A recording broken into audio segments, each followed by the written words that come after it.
اعوذ باللہ من الشیطان الرجیم بسم اللہ الرحمن الرحیم اللہم صلی علی سیدنا مولانا محمد النبی الامی وعلی آلہ وبارک وسلم سلم علیہ۔ یہ تیسری نشست ہے۔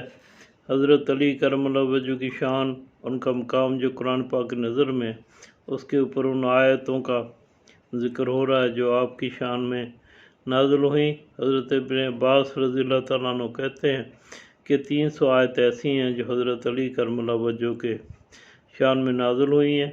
ان میں کچھ آیتوں کے اوپر ہم بات کر رہے ہیں۔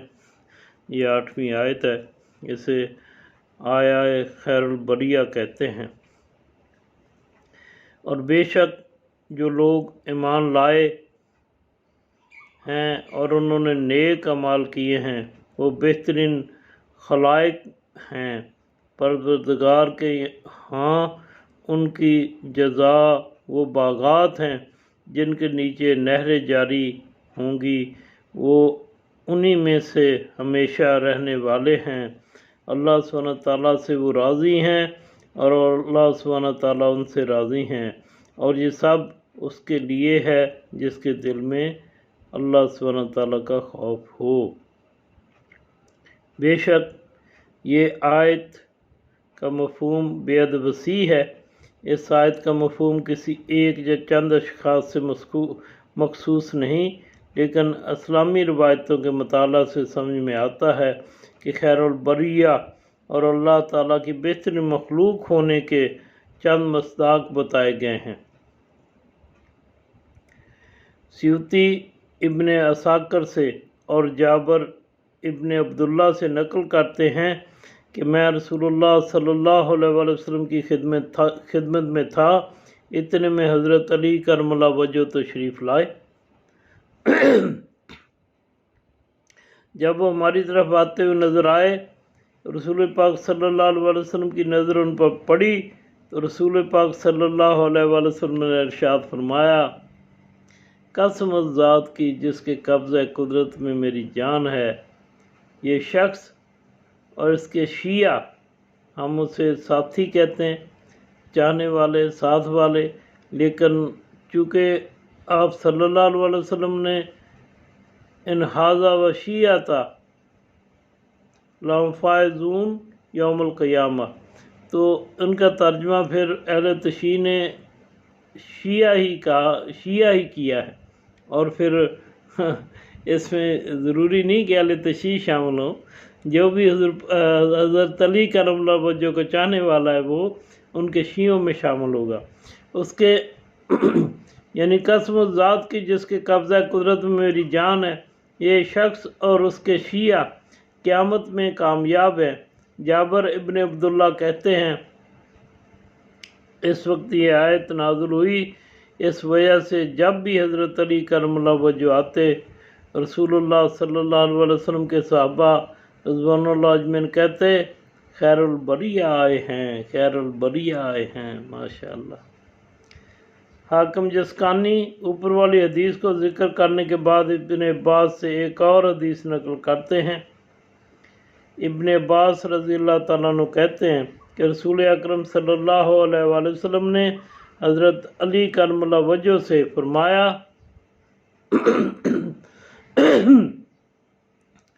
تم اور تمہارے شیعہ خیر البریہ ہیں، قیامت میں ایسے آؤ گے کہ اللہ تعالیٰ تم لوگوں سے راضی ہوگا اور تم اللہ سے، لیکن تمہارا دشمن اس حال میں آئے گا کہ عذاب میں ہوگا۔ اس میں ایک چھوٹی سی بات میں ضمناً عرض کر دوں، حضرت علی کرم اللہ وجہ نے یہ بھی فرمایا کہ جو حضرت ابوبکر صدیق رضی اللہ تعالیٰ سے محبت نہیں کرے گا اس سے بھی میرا کوئی تعلق نہیں ہوگا قیامت والے دن ہے جی۔ بولے وہ حضرت علی کرم اللہ وجہ کو فرمایا مجھے کتنا بھی چاہنے والا ہو، لیکن حضرت صدیق رضی اللہ تعالیٰ شان کا منکر ہوگا تو میرے شیعوں میں وہ شامل نہیں ہوگا۔ حضرت علی علیہ السلام کے ماننے والوں کو شیعہ پکارنا رسول پاک صلی اللہ علیہ وسلم کے دور کی بات ہے، اور سب سے پہلے شیعہ پکارنے والے بھی خود رسول پاک صلی اللہ علیہ وسلم ہیں۔ اب شیعہ بھی رسول پاک صلی اللہ علیہ وسلم کے ارشادات میں موجود ہے۔ اب جو شیعہ کے معنی ادھر ادھر کی کریں درست نہیں، کیونکہ شیعہ رسول کریم صلی اللہ علیہ وسلم کا دیا ہوا نام ہے۔ اب جو اس نام کی توہین کرے وہ در حقیقت حضور پاک صلی اللہ علیہ وسلم کی شان میں گستاخی کرے، اور شیعہ سے بغض و عداوت رسول اکرم صلی اللہ علیہ وسلم سے بغض و عداوت ہے۔ یعنی وہ شیعہ جو حضرت علی کرم اللہ وجہ سے محبت کرتے ہیں اور پھر حضرت علی کرم اللہ وجہ کے اس قول کے اوپر بھی عمل کرتے ہیں کہ فرمایا پھر وہ جو میرے چاہنے والے ہیں وہ ان کو حضرت علی کرم اللہ حضرت ابوبکر صدیق رضی اللہ تعالیٰ سے بھی انہیں محبت کرنی پڑے گی۔ رسول اکرم صلی اللہ علیہ وسلم سے بغض اور عداوت ہے جو یعنی شیعہ کے اور ترجمہ کرے۔ رسول اکرم صلی اللہ علیہ وسلم کی صفتوں میں سے ایک صفت جو قرآن میں مذکور ہے، فرمایا رسول اکرم صلی اللہ علیہ وسلم اپنی طرف سے کچھ نہیں بولتے، جو بولتے ہیں اللہ تعالیٰ کے حکم سے بولتے ہیں۔ وَمَا يَنطِقُ عَنِ الْهَوَىٰ إِنْ هُوَ إِلَّا وَحْيٌ يُوحَىٰ۔ بے شک حضرت علی کرم اللہ وجہ کے ماننے والوں کو شیعہ کا نام دینا ایسا کام ہے جو صرف رسول اکرم صلی اللہ علیہ وآلہ وسلم کے کہنے پہ نہیں بلکہ اللہ تعالیٰ کی جانب سے انجام پایا، کیونکہ رسول اکرم صلی اللہ علیہ وسلم وحی کے سوا کچھ نہیں بولتے، اللہ کے حکم سے بولتے ہیں۔ آیتہ لامبیت اور لوگوں میں وہ بھی ہیں جو اپنے نفس کو یعنی اپنے نفس کو مرضی پروردگار کے لیے بیچ ڈالتے ہیں، اور اللہ اپنے بندوں پر بڑا مہربان ہے۔ اس آیت کی شان نزول میں اسلامی معتبر کتابوں میں بہت ساری روایت وارد ہوئی ہیں، جیسا کہ سبلی اپنی تفسیر میں اور حاکم جسکانی شواہد التنزیل میں، اور ابو سعید خضری اور ابن عباس رضی اللہ تعالیٰ سے حدیث نقل کرتے ہیں۔ ہم سبلی کے بیان کو یہاں پر نقل کرتے ہیں۔ سبلی لکھتے ہیں رسول اکرم صلی اللہ علیہ وسلم نے جب مدینہ کی طرف ہجرت کا ارادہ کیا، حضرت علی کرم اللہ وجہ کو علیہ السلام بھی لکھتے ہیں، مجھے کرم اللہ وجہ کہنا زیادہ اچھا لگتا ہے، کو اپنے فرض اور امانتیں ادا کرنے کے لیے مقرر فرمایا اور غار کی طرف روانہ ہوئے، اس حال میں کہ مشرکین نے گھر کو گھیر رکھا تھا۔ رسول اکرم صلی اللہ علیہ وسلم نے حضرت علی کرم اللہ وجہ کو حکم دیا کہ آپ کے بستر پر سوئیں، اور ارشاد فرمایا جو سبز چادر میں اوڑھ کے سوتا ہوں وہ چادر اوڑھ کر سو جاؤ، انشاءاللہ کوئی پریشانی پیش نہ آئے گی۔ تو ضمن بات کرتا ہوں، حضرت علی کرم اللہ وجہ کہتے ہیں کہ اس رات مجھے پورا یقین تھا کہ آج مجھے موت نہیں آئے گی، کیونکہ حضور پاک صلی اللہ علیہ وسلم نے فرمایا تھا کہ سو جاؤ انشاءاللہ کوئی پریشانی پیش نہ آئے گی۔ حضرت علی کرم اللہ وجہ نے حکم کی تعمیل کی تو اللہ تعالیٰ نے جبریل اور میکائیل پہ وحی نازل فرمائی کہ میں نے تم دونوں کو ایک دوسرے کا بھائی بنایا ہے، لیکن ایک کی زندگی دوسرے سے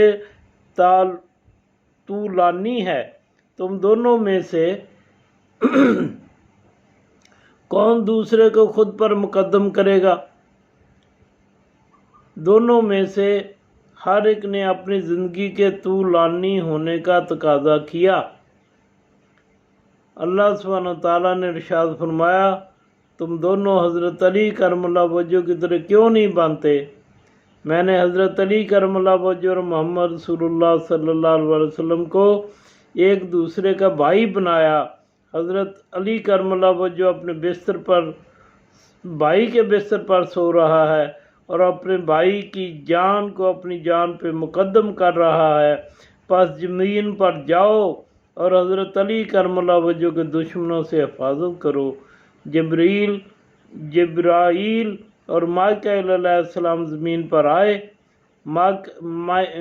میکائیل پانتی کی طرف بیٹھے اور حضرت جبرائیل سر کے پاس بیٹھے اور کہنے لگے اے حضرت علی کرم اللہ وجہ، تیرے کیا کہنے، تیرا جیسا کون ہے، اللہ تعالیٰ فرشتوں میں تجھ پر فخر کر رہا ہے۔ ماشاءاللہ۔ جب رسول اللہ صلی اللہ علیہ وسلم مدینے کی طرف روانہ تھے، اس وقت یہ آیت حضرت علی کرم اللہ وجہ کے شان میں نازل ہوئی۔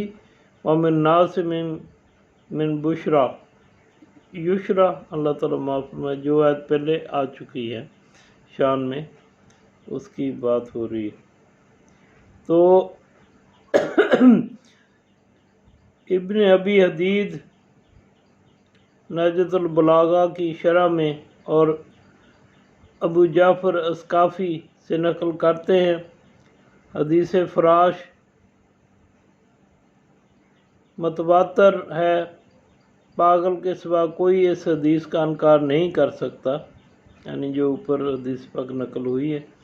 تمام مفسروں نے نقل کیا کہ یہ آیت شب ہجرت حضرت علی کرم اللہ وجہ کی شان میں نازل ہوئی ہے، کیونکہ حضرت علی کرم اللہ وجہ کا رسول اکرم صلی اللہ علیہ وسلم کے بستر پر سونا تمام مفسروں کے نزدیک ثابت ہے، اس لیے پاگل کے سوا اس حدیث کا انکار نہیں کر سکتا۔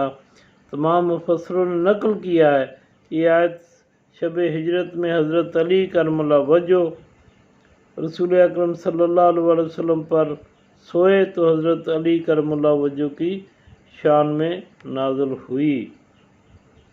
یعنی کیا تھی وہ آیت؟ وہ لوگ اور لوگوں میں وہ بھی ہیں جو اپنے نفس کو مرضی پروردگار کے لیے بیچ ڈالتے ہیں، اور اللہ اپنے بندوں پر بڑا مہربان ہے۔ یہ آیت ہے جس کی تفسیر وغیرہ ہو رہی ہے۔ مستدرک صحیحین میں حاکم نشاپوری داستان شب ہجرت کو ابن عباس سے نقل کرتے ہیں اور صاف صاف لکھتے ہیں کہ اگرچہ صحیح بخاری صحیح مسلم نے حدیث کو نقل نہیں کیا، لیکن یہ حدیث صحیح ہے اور اس حدیث کی سند درست ہے۔ آیت برات،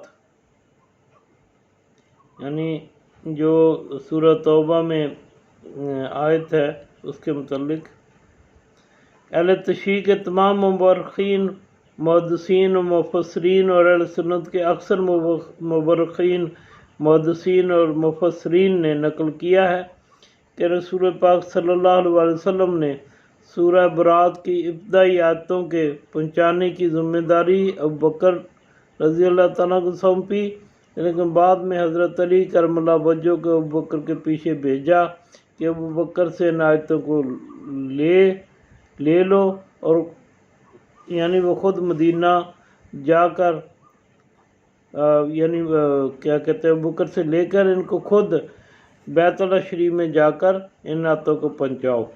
اس بارے میں اہل سنت کے مشہور عالم احمد بن حنبل کی موت کتاب مسند احمد بن حنبل کے بیان پر اکتفا کرتے ہیں۔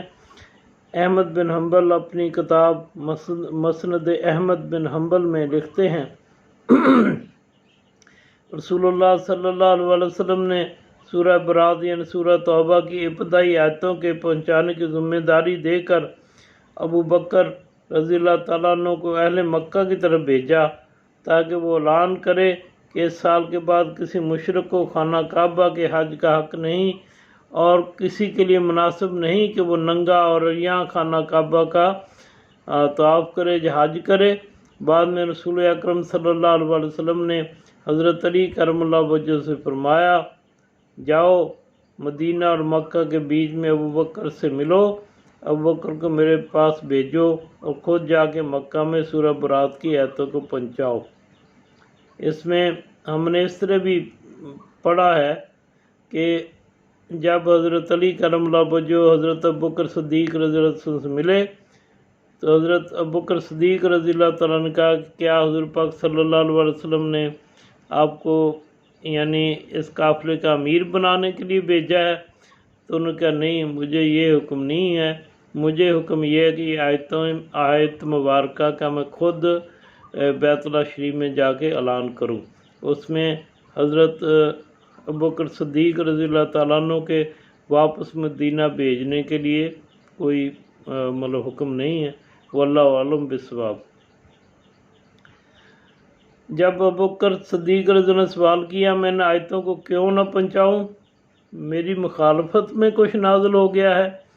رسول اکرم صلی اللہ علیہ وسلم نے جواب فرمایا، مجھے حکم ہوا ہے کہ سورت کو کوئی نہ پہنچائے سوائے میرے یا اس شخص کے جو مجھ سے ہو۔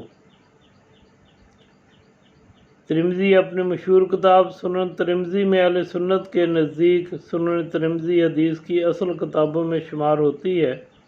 اس حدیث کو مختلف انداز میں انس بن مالک سے نقل کرتے ہوئے لکھتے ہیں، حضور پاک صلی اللہ علیہ وسلم نے ابوبکر کو سورہ برات کی ابتدائی آیتیں دے کر بھیجا، پھر فرمایا کسی کے لیے سزاوار نہیں کہ وہ ان آیت کی تبلیغ کرے سوائے میرے یا اس شخص کے جو مجھ سے ہو۔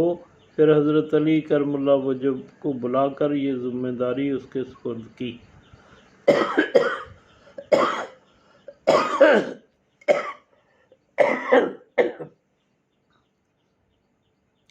آیت ساقیۃ الحاج یعنی الحاج کو جو پانی پلانے کے متعلق آیت ہے اس کے متعلق ہے، کیا تم نے حاجیوں کے پانی پلانے اور مسجد الحرام کی آبادی کو اس کا جیسا سمجھ لیا ہے، اس کے جیسا سمجھ لیا ہے جو اللہ اور آخرت پر ایمان رکھتا ہے اور راہ خدا میں جہاد کرتا ہے؟ ہرگز نہیں، یہ دونوں اللہ کے نزدیک برابر نہیں ہو سکتے اور اللہ ظالم قوم کو ہدایت نہیں دیتا۔ اس آیت کی جو مفسرین حضرت علی کرم اللہ وجہ کی شان میں سمجھتے ہیں، ان میں سے ایک حاکم جسکانی ہے، وہ اپنی تفسیر شاہد التنزیل میں اس آیت کی ذیل میں مختلف اسناد کے ساتھ 10 حدیثیں لا کر اس مطلب کو ثابت کرتے ہیں۔ حاکم جسکانی اپنی تفسیر شاہد التنزیل میں انس بن مالک سے ایک روایت نقل کرتے ہوئے لکھتے ہیں، عباس ابن عبد المطلب اور شیبہ ایک دوسرے پر فخر کر رہے تھے، اتنے میں حضرت علی کرم اللہ وجہ وہاں پہنچے۔ عباس ابن مطلب نے عرض کیا، اے میرے بھتیجے رک جاؤ، تم سے ایک کام ہے۔ حضرت علی کرم اللہ وجہ رک گئے۔ عباس رضی اللہ تعالیٰ نے کہا، شیبہ مجھ پر فخر کر رہا ہے، وہ گمان کر رہا ہے کہ مجھ سے افضل اور اشرف ہے۔ حضرت علی کرم اللہ وجہ نے کہا، چچا جان آپ نے کیا جواب دیا؟ عباس رضی اللہ تعالیٰ نے عرض کیا، میں نے اس کے جواب میں کہا میں رسول اکرم صلی اللہ علیہ وسلم کا چچا ہوں، رسول اکرم صلی اللہ علیہ وسلم کے والد محترم کا وصی ہوں اور حاجیوں کو سیراب کرنے والا ہوں، حاجیوں کو پانی پلاتا ہوں، میں تم سے افضل ہوں۔ حضرت علی کرم اللہ وجہ نے شیبہ سے کہا، تم نے عباس رضی اللہ تعالیٰ عنہ کے جواب میں کیا کہا؟ شیبہ نے کہا، میں نے عباس رضی اللہ عنہ کو جواب دیا، میں تم سے افضل ہوں کیونکہ میں اللہ تعالیٰ کا امین ہوں، خانہ کعبہ کی چابیاں میرے پاس ہیں، اگر تم افضل ہوتے تو اللہ تعالیٰ تمہیں امین قرار دیتا، اللہ تعالیٰ نے تمہیں امین کیوں نہیں بنایا؟ حضرت علی کرم اللہ وجہ نے کہا، میرا افتخار اس چیز پر ہے کہ میں اس امت کا پہلا شخص ہوں جس نے سب سے پہلے رسول اکرم صلی اللہ علیہ وسلم پر ایمان قبول کیا، ہجرت اور جہاد کیا، پھر یہ تینوں مل کر رسول اکرم صلی اللہ علیہ وسلم کی بارگاہ میں آئے اور ہر ایک نے اپنی بات رسول اکرم صلی اللہ علیہ وسلم کو بتائی۔ رسول اکرم صلی اللہ علیہ وسلم نے کچھ نہ کہا، خاموش رہے۔ اس واقعہ کے چند دن بعد اس بارے میں وحی نازل ہوئی۔ حضور پاک صلی اللہ علیہ وسلم نے قاصد بھیج کر تینوں کو بلایا۔ جب تینوں رسول اکرم صلی اللہ علیہ وسلم کی خدمت میں آئے، رسول پاک صلی اللہ علیہ وسلم نے اس آیت کی تلاوت کی۔ یہی مضمون کچھ زیادتی کے ساتھ دوسری روایت میں بھی آیا ہے۔ اللہ سبحانہ تعالیٰ ہمیں حضرت علی کرم اللہ وجہ اور آپ کی اہل بیت آل سے اور ان سے محبت کرنے والا بنائے، ان سے جڑے رہنے والا بنائے، کیونکہ قیامت تک جو جو دین کی اصل ہے وہ ان میں ہے، جو ان کے ساتھ رہے گا وہ دین کو پانے والا ہوگا۔ وہ حضرت علی کرم اللہ وجہ کی آل جو ہے وہ قیامت تک کے لیے رہنمائے امت ہے۔ اللہ تعالیٰ ہم ان سے محبت کرنے والا بنائے۔ حضرت علی کرم اللہ وجہ اور حضور پاک کی اہل بیت طاہر سے انتہائی محبت دلوں میں اور ہمارے جو ہے جسموں میں، جانوں میں ان کی محبت کو سمو دے، اور قیامت میں ہمیں حضرت علی کرم اللہ وجہ کے چاہنے والوں میں ان کے ساتھ اٹھائے۔ وما علینا الا البلاغ۔